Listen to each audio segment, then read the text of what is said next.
Good afternoon, everybody. Hi. Good morning, Professor. Good afternoon. Good afternoon. 2 minutes after. Hope everybody's doing okay. You will. How about you? I'm okay. Yeah.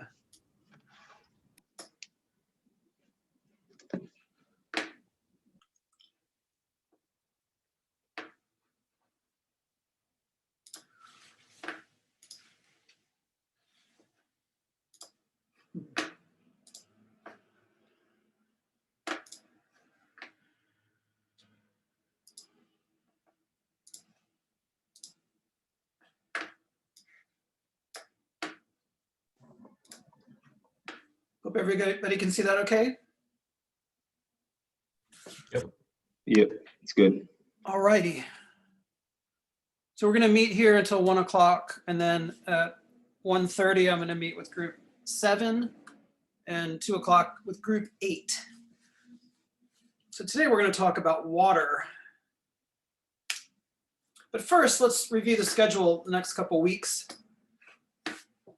Today you have your third reading report due, and you can turn that in anytime today. Blackboard is set up to accept reports for the next couple of days. So if you turn it in late, you can do that, but to be on time, it should be turned in today, anytime today. I sent you the reading for next week, which is Creating Central Park. I sent you the Dropbox link for that a couple days ago. So you're going to want to get started on that right away. It's pretty involved reading, although at least half of it is illustrations.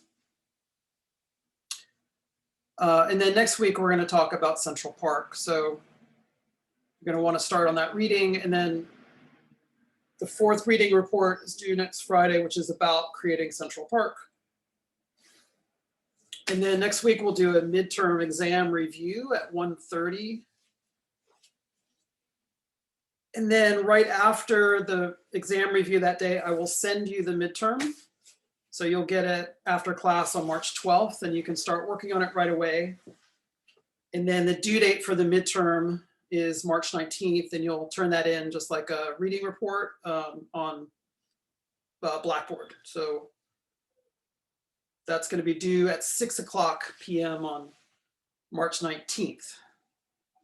So, and then also on the 19th, when you're finishing up the exam, we're not really going to have class, but I'm going to start this meeting at 12 o'clock like normal. So if you happen to have a question while you're working on the exam, you can drop in and ask questions. And then the reading for that week is about the Brooklyn Bridge, which is the topic of the next lecture. Professor, I'm sorry. Yeah, go ahead. My connection's been a little bit shoddy, but you may have mentioned it. When are we receiving the actual midterm information that we need to respond After to? class on March 12th. Thank you. Okay. Sure. And we'll talk more about the midterm, but it's a take-home exam, obviously, because you're at home. So it's obviously, you can use your notes and the lectures and the reading to answer the questions. The only thing is that you all have to do individual work, obviously, and then you'll submit it that week anytime you want to, up to March 19th at 6:00. Any other questions about the schedule? I have a question about the midterm. Is it going to be short answer question?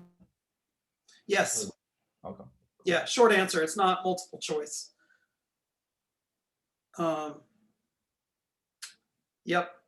And a good way to study for the midterm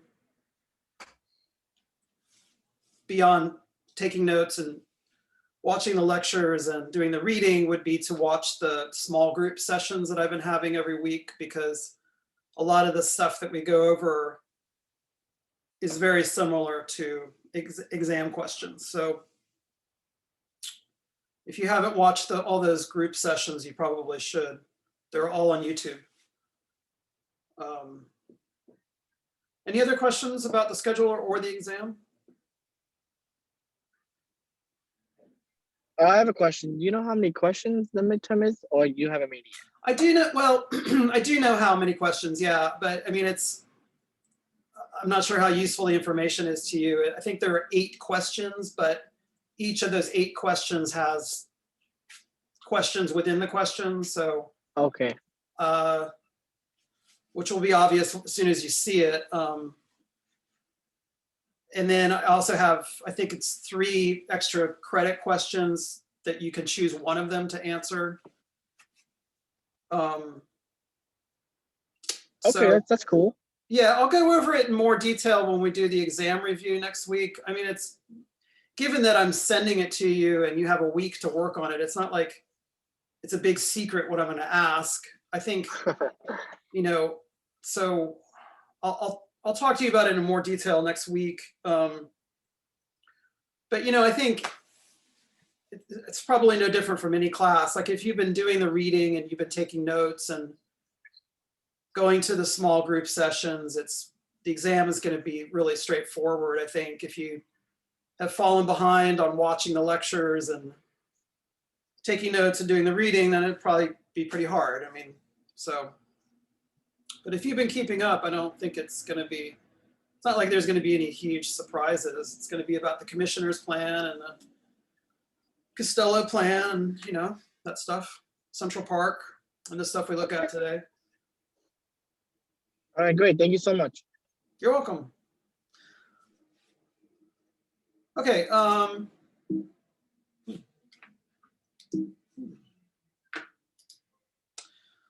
So today we're going to talk about water. So you've been looking a lot at the commissioner's plan, and the reading you did for this week was the John Randall memoir, and you've been looking at this map, the 1811 map, and you've been looking at Randall's farm maps from 1820. And you've read what the commissioners wrote about the commissioner's plan, and everything that they did was setting up New York City so that it could be a modern metropolis, right? That's the whole idea behind it. But 1811, the plan is proposed. It takes decades afterwards to actually build it. But the plan is in place, and the question is, does this make New York City a modern city at this point or not? Philadelphia has something at this point that New York City does not have, which is they have a fresh supply of water. And you can see in this plan of the city, they not only have the nice, neat grid, but they have a waterworks right in the center of the plan. And this provides fresh water for them. So New York still cannot compete with Philadelphia in terms of its water supply. However, New York did have a kind of archaic water system of sorts, which was started in 1800, never completed, and the construction was shoddy. It was a company called the Manhattan Company, and they were given a charter to build a waterworks for the city. So 1800, so a decade before the commissioner's plan. And it was using well water. So that in and of itself was a problem, because by that time, 1800, the well water wasn't that clean anymore. It was pretty contaminated. So they were pumping water out of wells and then storing it in a reservoir. I think the reservoir was on Chambers Street, just north of City Hall Park.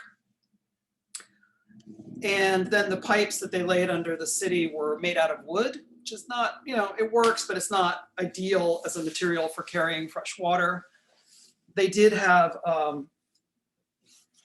fire hydrants as well that would tap into the wooden pipes, but the way that, sorry, they didn't have permanent hydrants. The firefighters were able to tap into the wooden pipes by tearing up the street and drilling into the wooden pipe. So really that didn't work for firefighting at all. And the biggest problem is that the Manhattan Company swindled the city. And they really, what they had in mind was banking. They wanted to engage in banking. So they made sure that the charter included in fine print that the Manhattan Company could engage in the activity of banking. So it was basically a boondoggle. Do you know that expression? It was basically a big swindle. It was kind of like a fake, not entirely a fake project, but what they really wanted to do was engage in banking, not building a water supply. And they kind of built enough of the water supply that parts of it worked, but they never finished it. So yes, Manhattan had a water system of sorts, but nothing like Philadelphia's, and it really didn't work very well.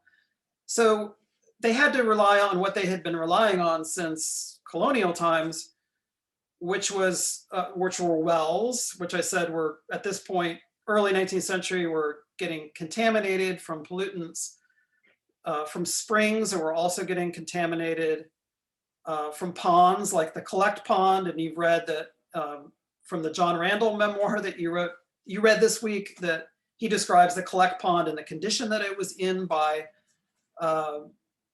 the first decade of the 19th century. It had been partially filled in, so that was no longer clean water. And there were cisterns, which were catch basins to catch rainwater. People had these often in their backyard. And there were water vendors. So if you could afford it, the wealthiest residents could afford someone coming in with fresh water from upstate once a week or whatever. Like the equivalent of today's Poland Spring water, something like that. So, but everyone else had to rely on these very compromised water sources. So yeah, there was the Collect Pond, but people had been drinking out of it, but by the early 19th century, that was no longer an option because of the condition it was in. And there were still water pumps functioning. Here you can see on the lower right, this is a pump downtown, Roosevelt and Chatham Street, just east of City Hall Park. And you can see people are gathering around the public pump with their water pails. And the guy on the left there is a water vendor who's going to fill up a cask of water from the pump to then drive around town selling it. I guess they sold it by the glass or whatever. This is probably the most famous pump at that point. Throughout the 18th century, this was one of the main places they got water. It was called the T-Water Pump, which was just north of where City Hall Park is now, north of the Commons.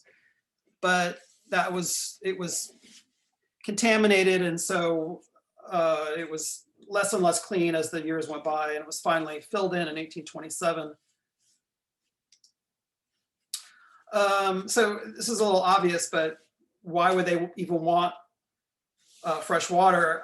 Well, they could drink fresh water, obviously. They could bathe in it, and they could use it for street cleaning, and they could use it for fighting fires. And all of these things were available to people in Philadelphia and not available to New Yorkers on a big scale.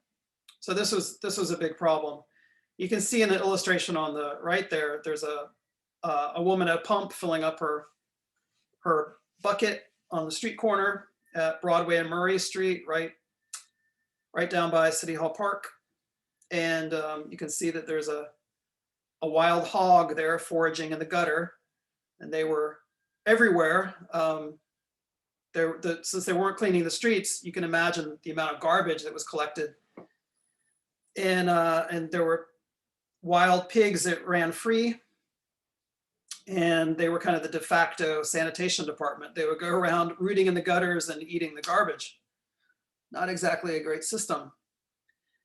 And so disease was a big problem in New York, as it was in every American city, but without a fresh water supply, it was very difficult to fight these epidemics. And some of them were annual epidemics, like yellow fever would visit the city pretty much every summer and last through the fall. Cholera became a big problem in the 1830s and 40s. There was tuberculosis, there was scarlet fever, typhoid fever, that became a big problem. Later in the 19th century, measles, smallpox, et cetera, et cetera. There were a lot of diseases in the city. And if you look at mortality rates, they're pretty alarming. A lot of children died at this point of these various fevers, and a lot of able-bodied people in the prime of their life, very healthy, were carried off by these diseases every year. And they didn't know what caused them. Yellow fever, they thought that it was because of stale air. That was one of the reasons they put the public spaces that they did in the commissioner's plan, because they wanted to promote the fresh circulation of air to combat disease. They thought that like close people living in close proximity to one another, the density of housing had something to do with it. They basically didn't know where it came from, and it wasn't until much later with the digging of the Panama Canal that they figured out that the yellow fever was a virus carried by mosquitoes. So the solution was right there in front of them. They just didn't know what was causing it. And cholera they didn't know what caused that either. That was a bacteria that was in contaminated water. So much of the city had contaminated water, they were just passing cholera around, not knowing what caused it. So the yellow fever, this is really from the late 18th century, like right after the Revolution, through the first couple decades of the 19th century. This was an annual plague that would visit the city. Over 4,000 people died between 1702 and 1805. The 1803 epidemic was especially bad and killed over 600 people in the city. That was the epidemic that, plus the 1805 epidemic, both of those, I think I mentioned earlier, because they delayed construction of City Hall. That was when City Hall was under construction. Cholera becomes a problem a little bit later. The 1849 epidemic kills 5,000 people in the city. So 600 deaths in 1803, that doesn't really sound like a lot. But they were trying to figure out why these diseases were happening. And there's a lot of parallels with what we're going through today in the world and the country and the city. So they would try to map the cholera and yellow fever and see where the worst outbreaks were. They were trying to keep track of it, even though they didn't know what caused it. So here on the left, you can see a map from 1832 where they're trying to map hot spots of cholera. And then you can see that today, there are maps trying to stay ahead of where COVID is. This is a map from, I think, I got from the New York Times a couple days ago, trying to keep up with the latest information about which areas of the city have the most infections. So this is a practice that goes back to the early 19th century. And so, we're in the midst of a pandemic right now, of course, and the latest figure I got was that over 29,000 people have died of COVID in the city, which is just, tragic and unimaginable. But, the 600 people dying of yellow fever in 1803 and 5,000 people of cholera in 1849, that doesn't sound like it's as bad as what we're going through. But in fact, percentage-wise, it was actually more people as a percentage of the total population, because you can see here that in 1803, the city's population was only 80,000. So to lose 600 people, that was a big blow for the city and extremely tragic. Likewise, 5,000 people in 1849, the population was 690,000. So today we have a population of over 8 million. So percentage-wise, it's actually not as bad as some of those historic epidemics, which is why we remember them. At the time, they were really bad. And then there are other parallels. So one of them is blaming immigrants. And this is something that goes back hundreds of years of blaming immigrants for epidemics and disease.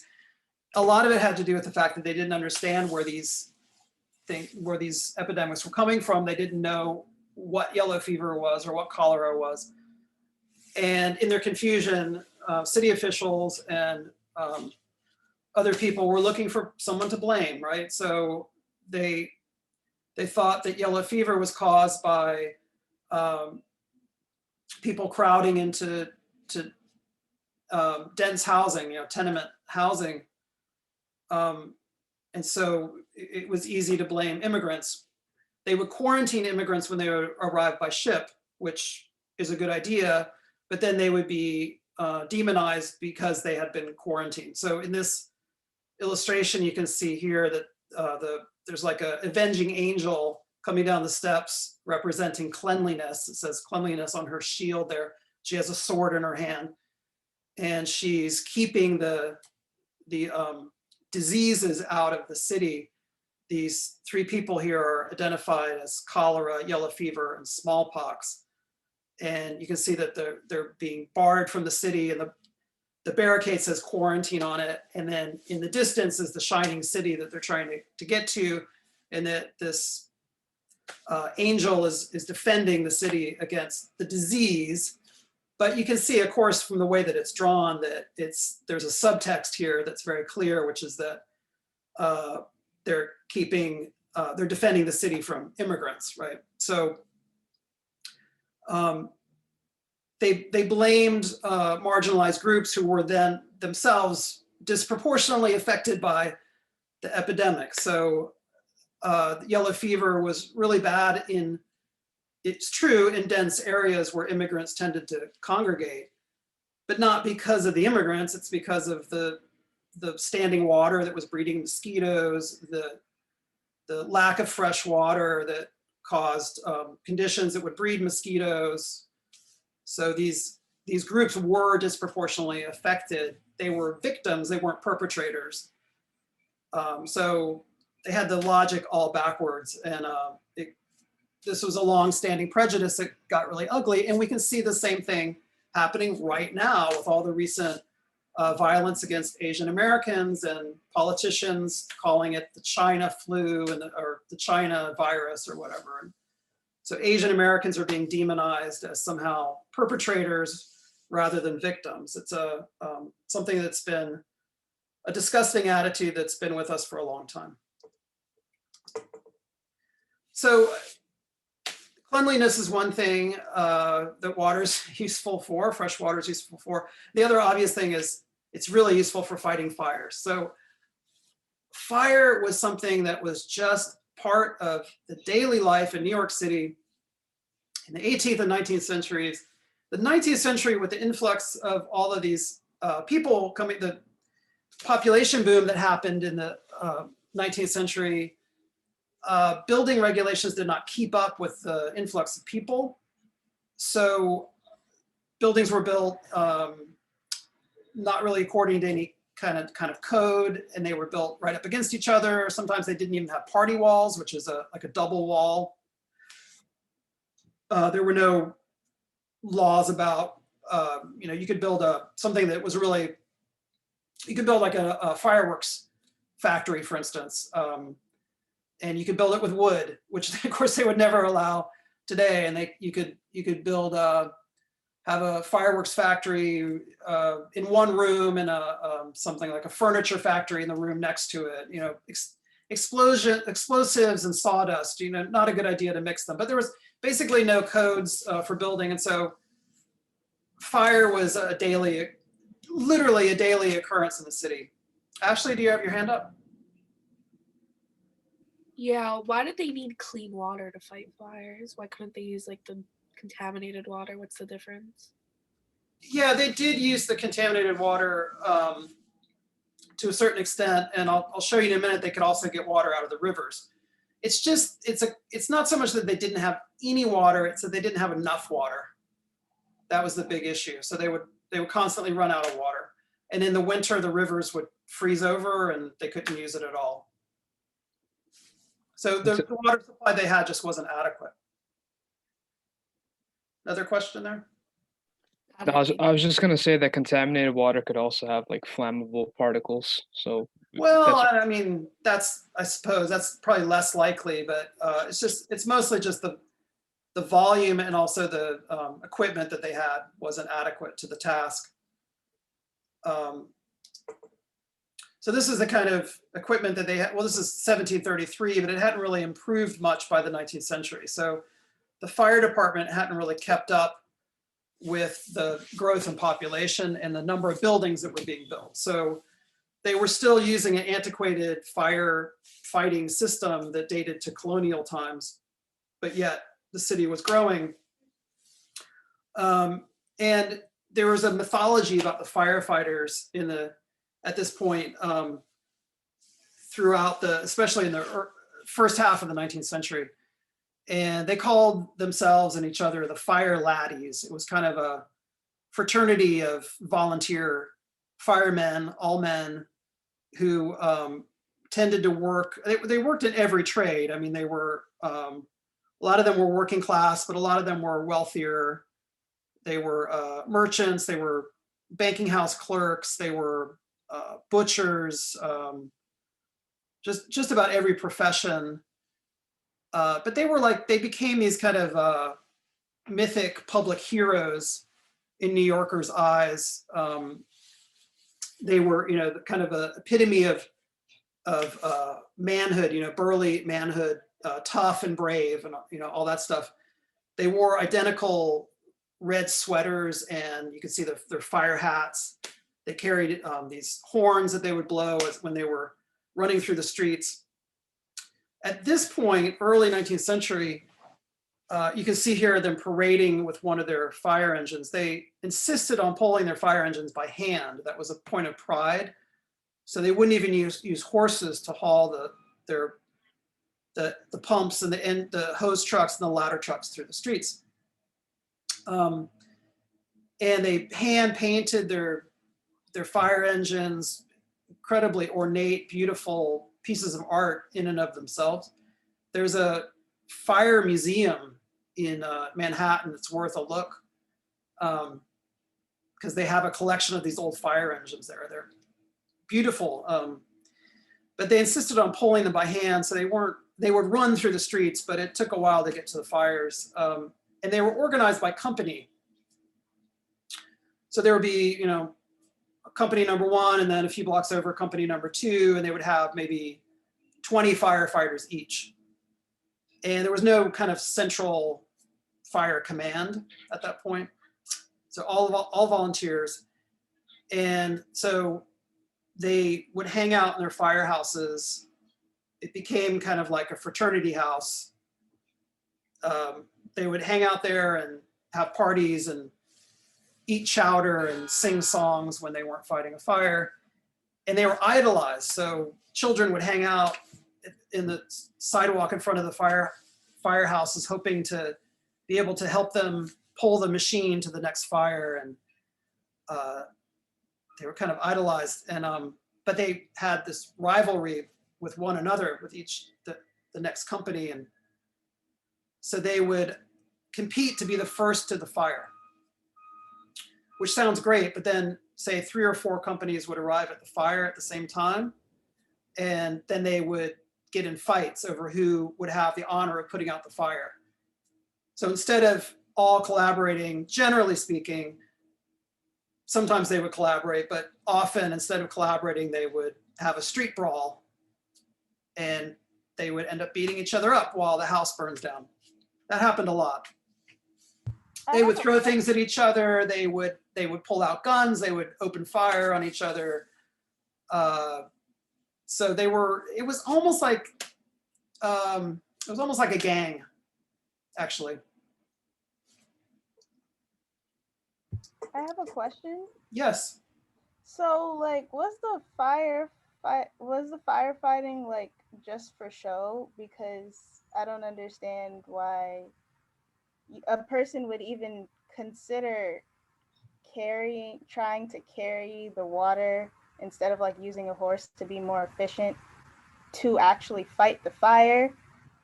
And then and I don't know, it just seems like they were more concerned with like the image. I think they absolutely were concerned with the image first and foremost. Yeah.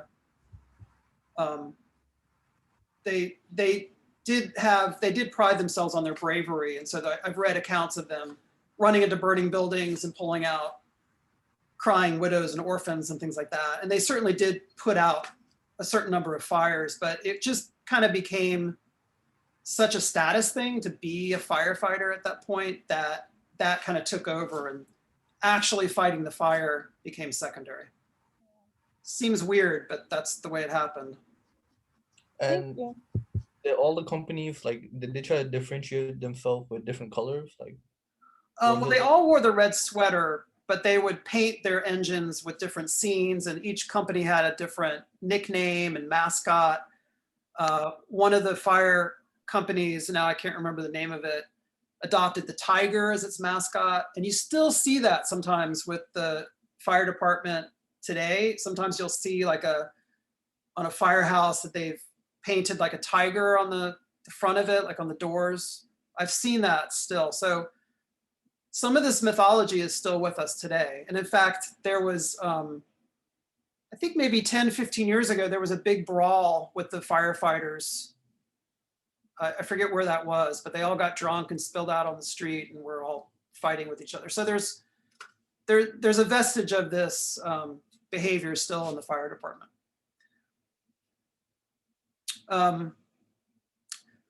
So yeah, so they did have a hard time fighting fires because there wasn't an adequate water supply, and so they would try to get water out of the East River and the Hudson River, but to do that they had to link the hoses together and the engines together to kind of all work together to pump enough water out. And in the wintertime, if the rivers were frozen, that didn't work. So that was a big problem. So they had their work cut out for them. But despite all these problems, the city kept growing and growing. And you can see how much the city grew in the 1820s. So 1820, 150,000 people approximately. And by 1830, it's almost 250,000. So the city was growing by leaps and bounds, and the commissioner's plan was gradually filling in on the island, although it hadn't gone very far north yet. But more and more of these new city blocks were being filled in with houses. And in 1 year, in 1825, there were 1,624 houses built just in that year, which is an insane number of new buildings. So at that point, they were building entire blocks of buildings simultaneously. The houses from that era, 1820s, this is an example of what they looked like, and some of them are still around in the city. This is kind of typical, like 2-story dormer windows at the top, pitched roof, and we're going to talk a lot about those when we talk about housing later in the course. So why was the city growing so much? Well, the commissioner's plan provided the kind of the space where people could move in, but it wasn't so much the reason that people were moving. They were moving because New York City was becoming the preeminent American commercial metropolis. It was becoming the main American city for commerce. And it had been moving in that direction for decades. At this point, 1820s, New York has far surpassed Philadelphia and Boston and Baltimore in terms of its the amount of money and products that were coming through the city.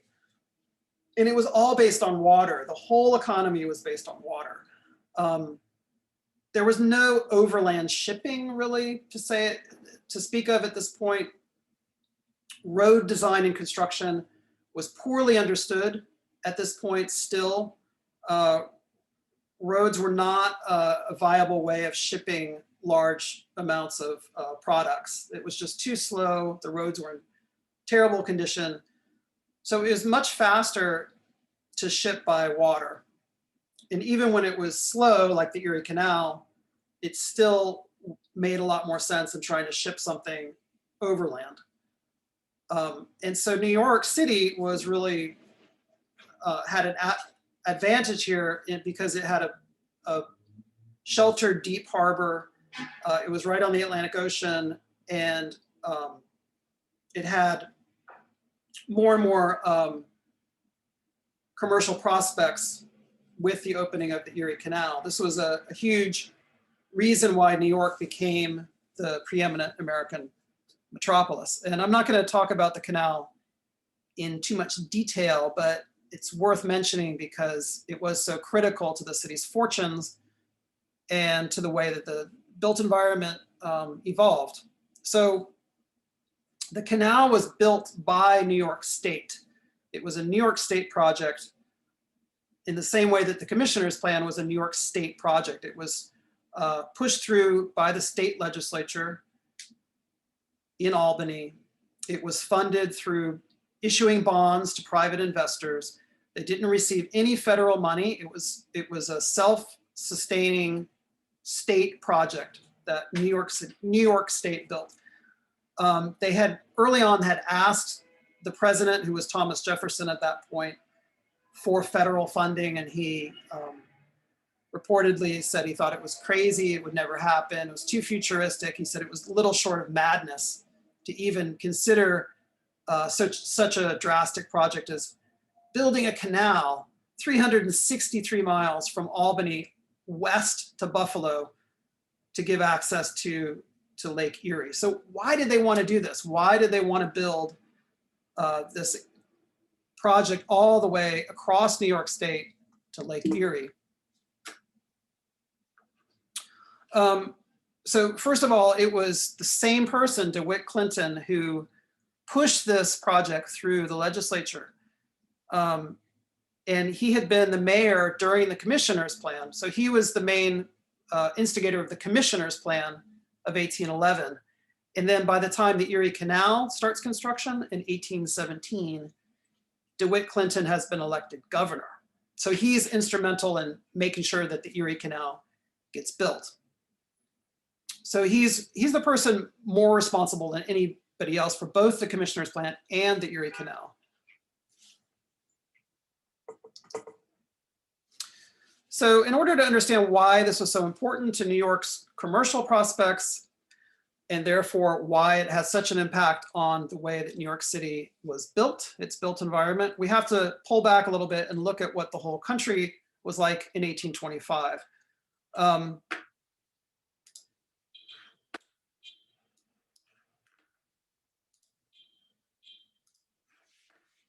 So here's New York right here.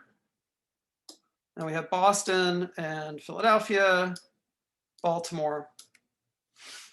You can see that these states here, what we would call the Midwest, but they were calling the West at that point, have just been added. Well, Ohio was 1803, Indiana 1816.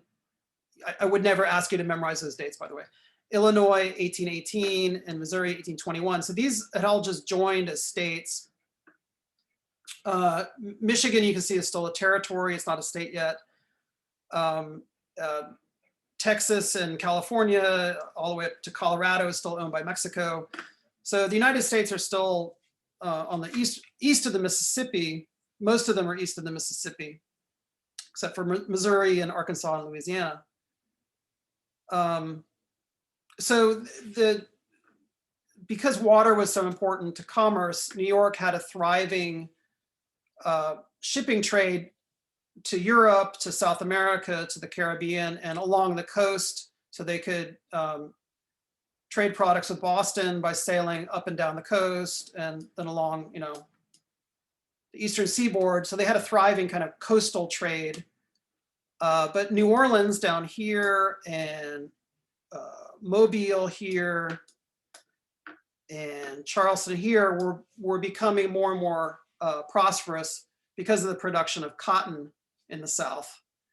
So New York City, New York State really wanted to try to tap into this new market here which was rapidly developing into farmland that was producing corn and wheat and livestock, et cetera. So these are products that they could ship, but they had no way to get to it because between them was the Appalachian Mountains right here. So it was basically like a wall that they couldn't get through.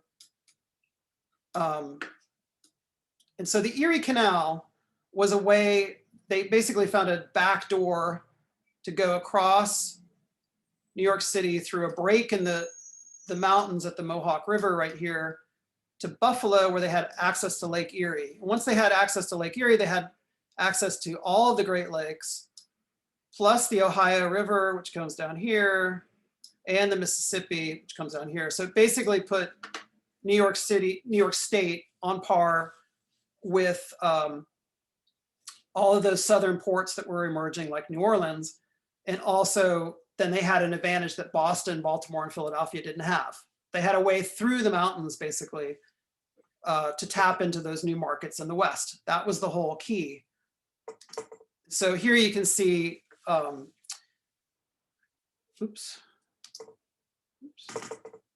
that this is Albany, somewhere in here, and this is the track of the Erie Canal over to Buffalo. This part of it was the Hudson River. So here's the city down here. So the Hudson River looks like about a third of the way. And what this is showing is how the Erie Canal brought these other areas into its commercial sphere, it kind of absorbed these into its commercial orbit. So the parts in red on the other side of the mountains, you can see now was all basically New York State's market, whereas Boston was still kind of confined over here, Philadelphia over here, with no way through. So this gave New York State a huge advantage, and New York City, as the terminus of the canal, got the most profits. And really, you can think of the Commissioner's Plan, which you already know all about, as the terminus of the Erie Canal, because the two projects happened more or less at the same time, same people in charge. Governor Morris, Simeon DeWitt, you'll remember them from the Commission of Streets and Roads, were also part of the Erie Canal Commission. John Randall also worked on the Erie Canal. So same people, roughly same time period. So it's kind of two parts of the same project. So to have built the Erie Canal, but if they had not bolstered New York City's built environment with the Commissioner's Plan, the Erie Canal wouldn't have worked as well. It needed kind of a place to land. And without the Erie Canal, the Commissioner's Plan wasn't really quite so necessary. So once all these products started flowing through New York City from the Erie Canal to the Erie Canal, there were jobs created, more and more people came to the city, and it just kind of became a tipping point where it was a self-fulfilling prophecy. And then New York City had another advantage, which was that it had this deep harbor, which none of the other cities on the eastern seaboard had. It was 21 feet at low tide, which was deep for a harbor. That meant that shipping could get in and out of the harbor 24 hours a day, no problem. All of the other competitors' harbors, Philadelphia, Boston, Charleston, Savannah, New Orleans, all had much shallower harbors. So that was a huge natural advantage that New York had. And then just to expand a little bit further, so here's New York on the Atlantic Ocean, and they were able to send products, these products that started to come in from the West. So like flour, corn, livestock, lumber, all of these raw products, they were able to ship to Europe. They were able to ship them also along the coast, as I mentioned. And then they were also receiving products. So they were going the other way too. So coming back the other way were manufactured products from Europe. So everything from hardware, pots and pans, mirrors, silverware, machinery, all these, especially dry goods, which were like bolts of fabric, bolts of wool, cotton, muslin, things like that. They were, so America, not just New York, but America was sending raw products to Europe. They were coming back as manufactured products. So cotton, for instance, will go to Europe and then come back in the form of dry goods. Manufactured products were also going to South America, and they were also going to the Caribbean.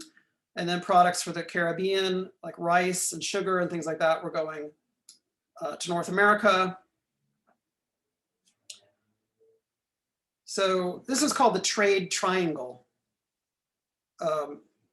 Sort of like a triangle, but it's a little more complicated than a triangle. But the basic idea is that raw products were going to Europe and manufactured products were coming back.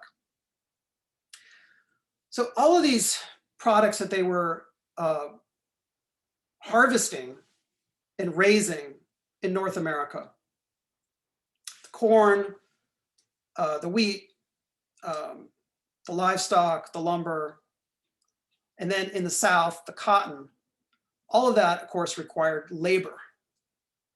So labor is a key component here. In the North, in New York State, in the wheat farms of New York State, in the dairy farms of Ohio, the lumber mills of Michigan, a lot of that labor were people who had been born here, who wanted to do that work. They were also European immigrants, did a lot of that work. But in the South turned into basically a cotton producing factory.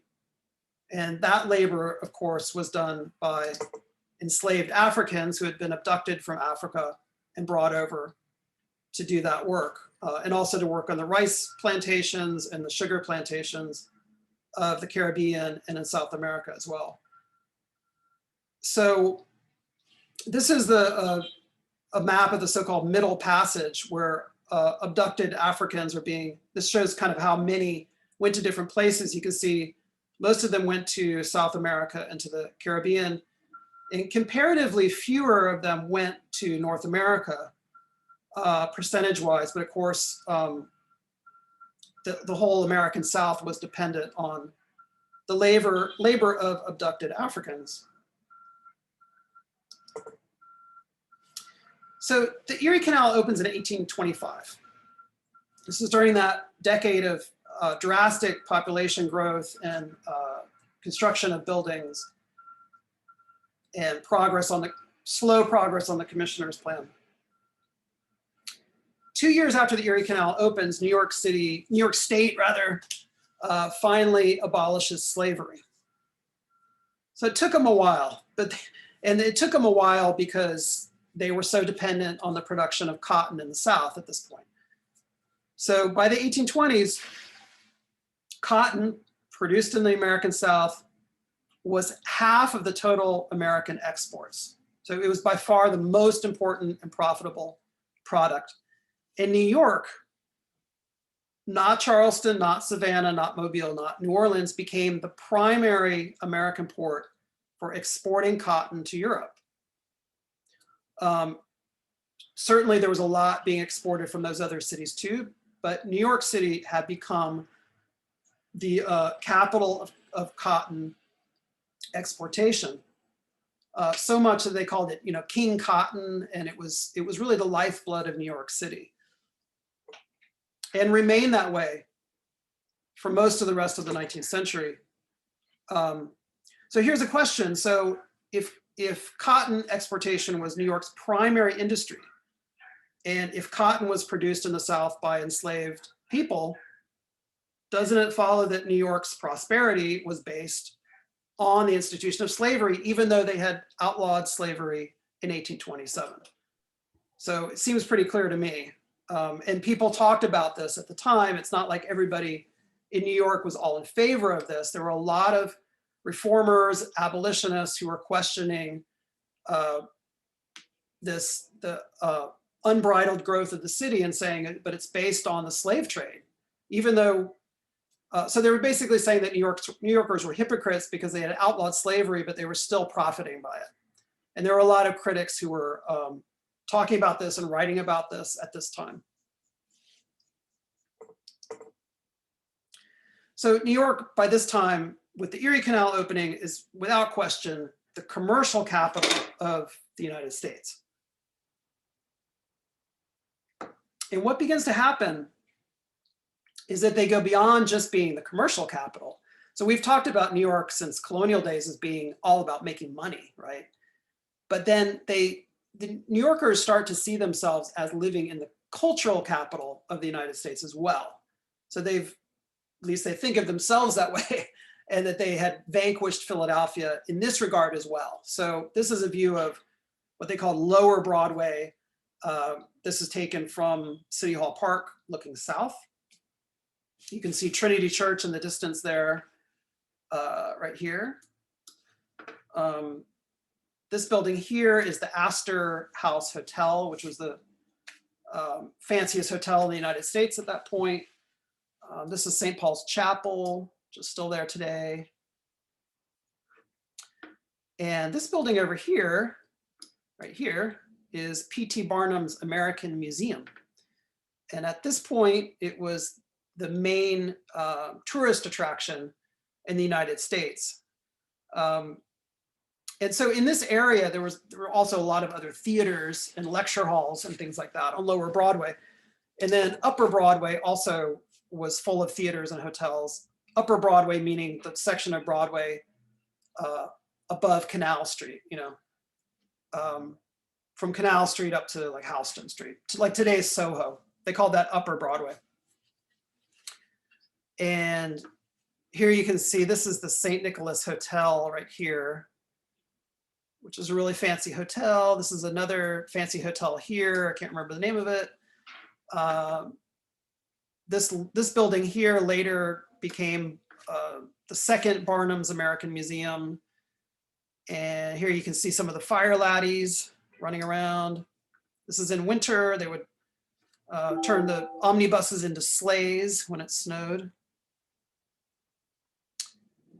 So, I mean, at this point, so, you know, 1820s, 1830s, at least parts of New York are pretty much indistinguishable from the way they are today. There was the traffic, the crowds, the people going to the theater, people going to restaurants. It really had become a modern city. Or was it? I mean, was it a modern city still with no water supply? So people at this point, come on, by the 1840s now we're talking about, people would visit the city and they would be shocked that there was no water system, and they couldn't believe how dirty the city was. So there was museums, libraries, theaters, restaurants, hotels, and yet, so Charles Dickens, at that point, the most famous writer in the world, arrives in the city for the first time, a big celebrity. He checks into a fancy hotel on Broadway, looks out his window, and what does he see? Wild hogs foraging in the gutter, just like they had for a century before. And he makes sure to include this in a book that he writes about his trip. So this is hugely embarrassing for the city that Charles Dickens would write about all the pigs in New York instead of all the theaters and the hotels. And so he says that they're ugly brutes. He says they have brown backs. They look like horsehair trunks. They have black blotches. And they're never caught or driven. They're just allowed to run around with no control at all. And they were just more and more wild hogs. So they became kind of emblematic of how dirty and disorganized the city actually was.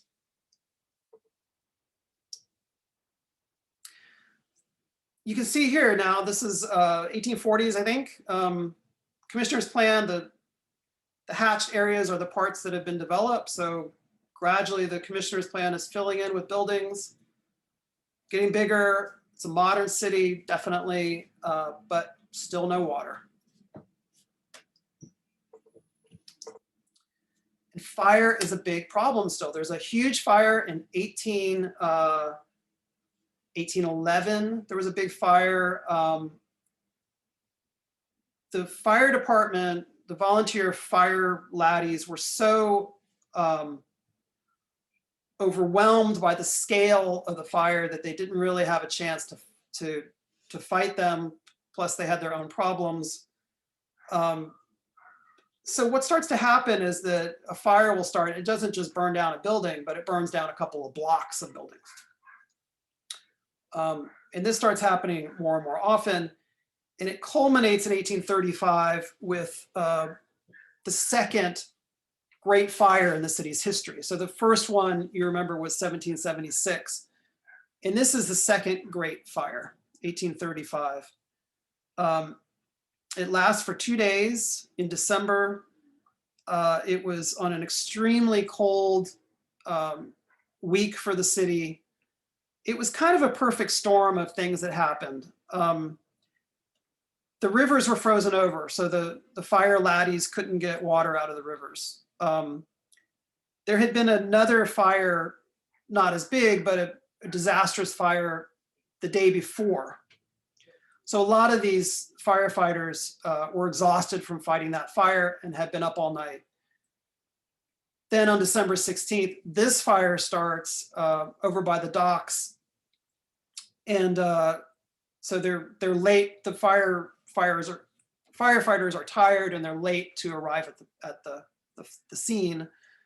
And here you can see on the right the area that it ends up burning over 2 days, which is, you know, a big part of the commercial center of the city. This is where all the warehouses were. So all of these products, the cotton and everything else that's waiting to be shipped out or waiting to go somewhere else, that's imports like coffee and things like that, are sitting in warehouses. And so a lot of this goes up in smoke.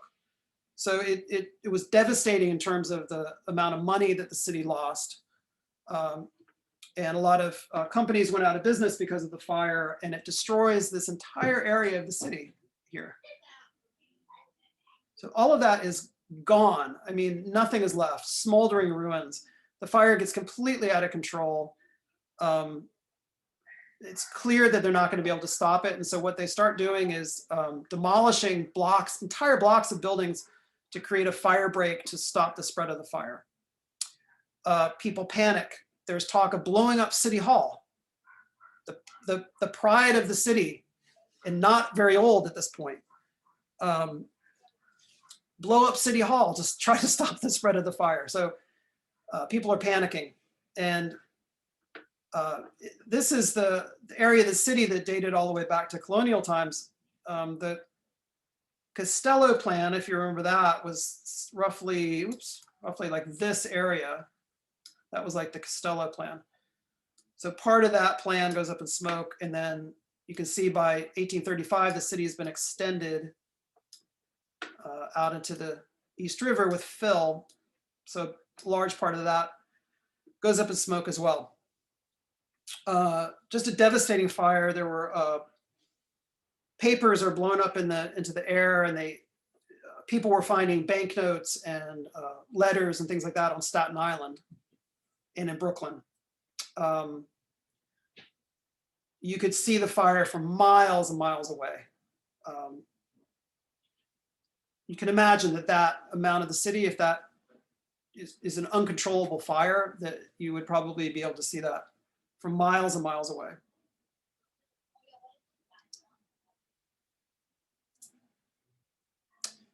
So here you can see that this is the Costello plan. So the Costello plan would have been something like that.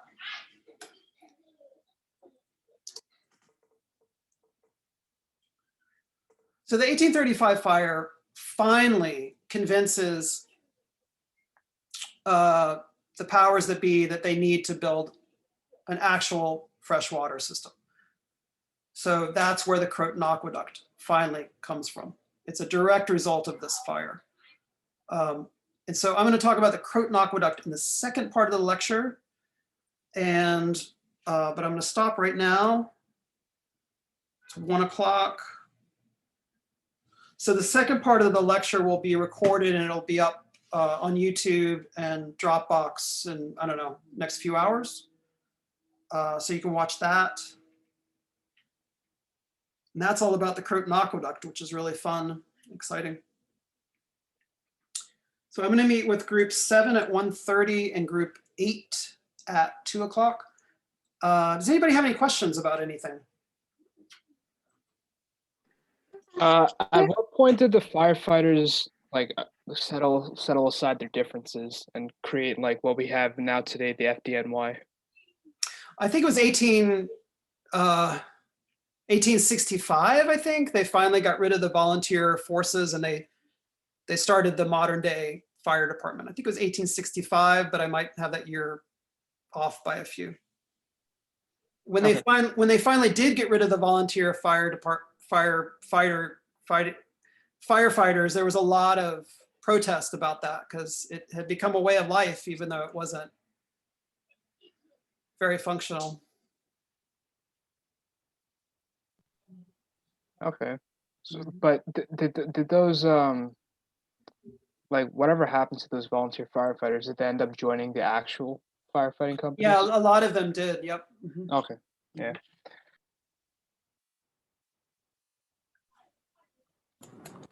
You mentioned that they would pump water for much of the early 19th century. So I've watched a couple videos on how cities are sinking because of that.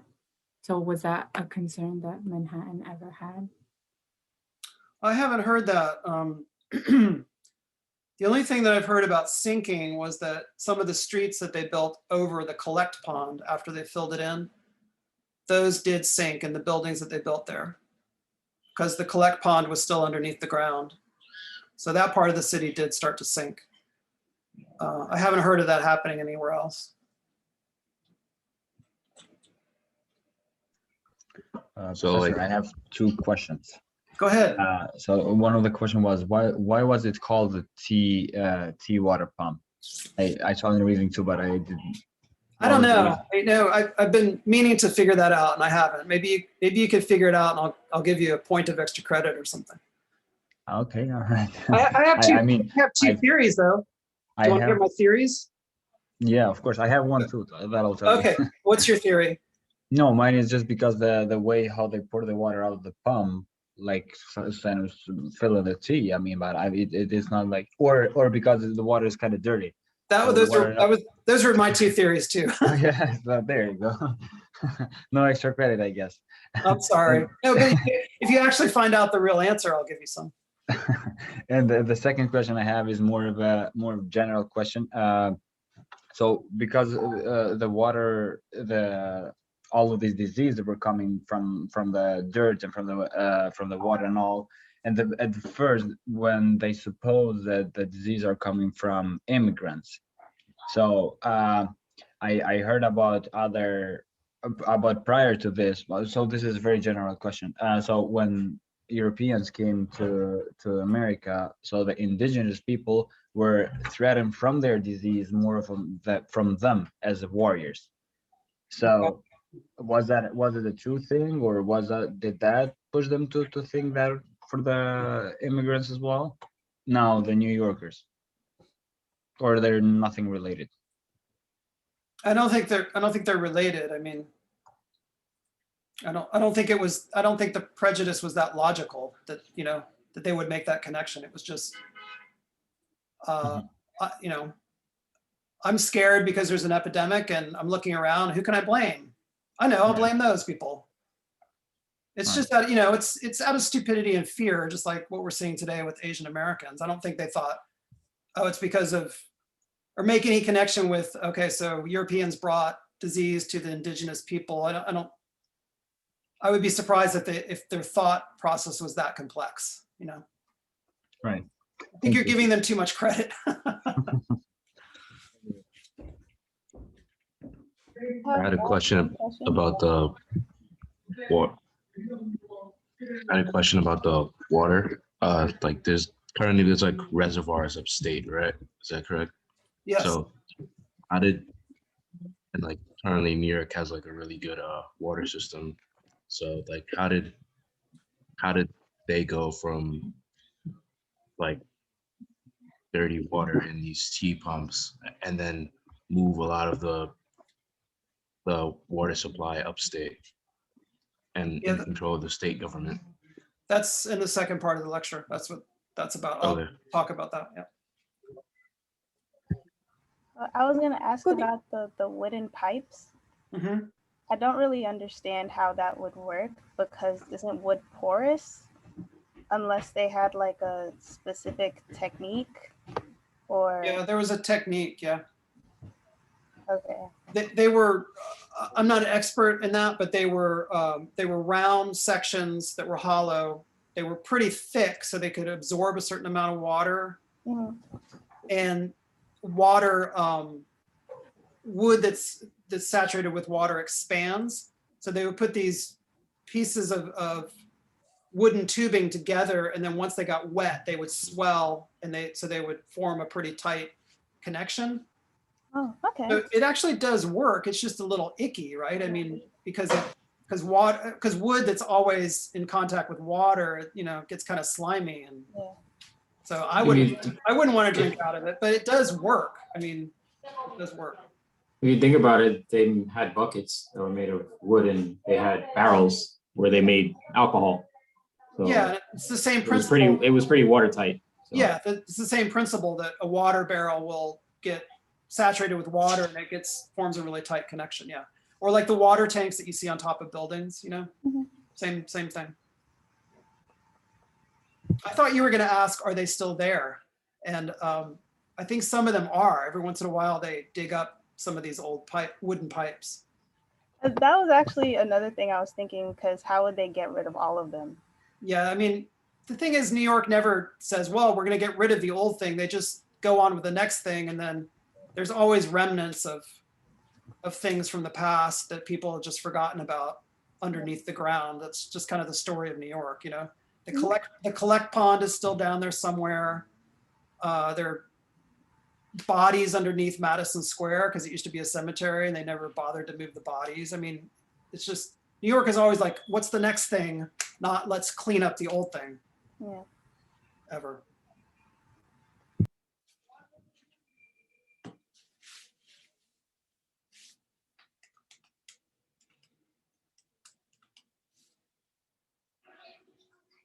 Any other questions? You mentioned commerce earlier, but I was curious, like, it sounds like much of like the business was coming from just like mercantilism and just like selling actual raw products. So like when did like the banking side of things really take root in New York City? I mean, they were banking all along, but you mean when did New York City become the banking capital? Yeah. Like when did like Wall Street and all that stuff happen? It was around this time. So because the economy was taking off and the city was starting to look the part with new streets and buildings and everything, more and more companies wanted to be headquartered here. So banks started to move in, and banks were started here, and also insurance companies. And so Wall Street, Lower Broadway became full of offices related to those industries. So it had existed before, but that really dates to like the 1820s, 30s, 40s, when it became the banking center of the country. To the point where they could start comparing New York to London, to Paris, you know. Thank you. Mm-hmm.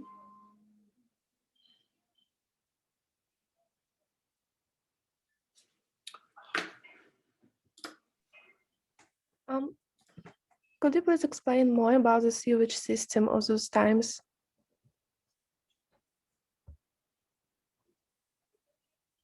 Sorry, one more time, you got cut off. Could you please tell us more about sewage system? Oh, the sewage system. Mhm. Yeah, so yeah, if water comes in, right, water has to go out. So that was part of the Croton Aqueduct as well. So if they're pumping water in, it's got to go somewhere, right? So the sewer system came about as kind of a byproduct to the Croton Aqueduct. It wasn't literally part of the same system, but as soon as the aqueduct was finished, then they had to have a sewer system to take care of the excess water. So it was kind of a separate project, but it starts in the wake of the Croton Aqueduct. But it's very gradual. So Manhattan gets a sewer system. Brooklyn didn't get a sewer system for years after. Well into the 19th century in Brooklyn, they were still using outhouses in the backyard. That was their sewage system. So Related to this, I learned in site technology last semester, and that's practical. I mean, about the septic holes, about the sewage system. So was that ever functioning in New York City or no? I'm sorry, one more time. I was reading a chat. No problem. So last semester I learned in site tech that about the septic holes, right? About the sewage system. Was that ever functioning in New York City at that time or not? Did they have septic tanks, you mean? Right. Or- Yeah, they did before the modern sewage system. Yeah, that's the system they use because the waste had to go somewhere. They would typically they would either store it on site, which is what you're saying, right? Right. They had to clean it out periodically, Yeah. or they had an outhouse in the backyard, and they had there was someone's job who was called a night soil collector or something, and they would collect the waste and go dump it in the river. Right. I mean, because that would be an effect of dirtying the water as well, because that goes in a ground and the water comes from the ground as well. So it's kind of related. Yes. That's why. So around the era that we're talking about now, that's when it becomes dangerous to eat fish out of the East River and the Hudson River. Right. Because of the amount of sewage going in the rivers. Right. Yeah. Makes sense. Really great. Sorry, I always forget about the chats. Let me look at some of the chats.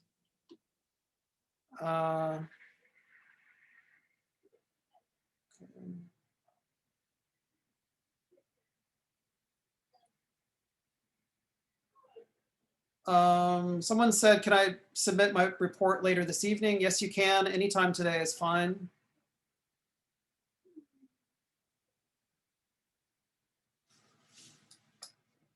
Okay.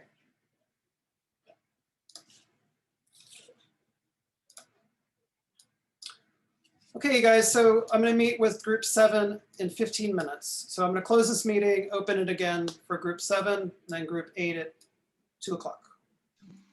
All right. Thank you so much. Thank you. Bye. Bye. Thank you, Professor. Thank you. Thank you.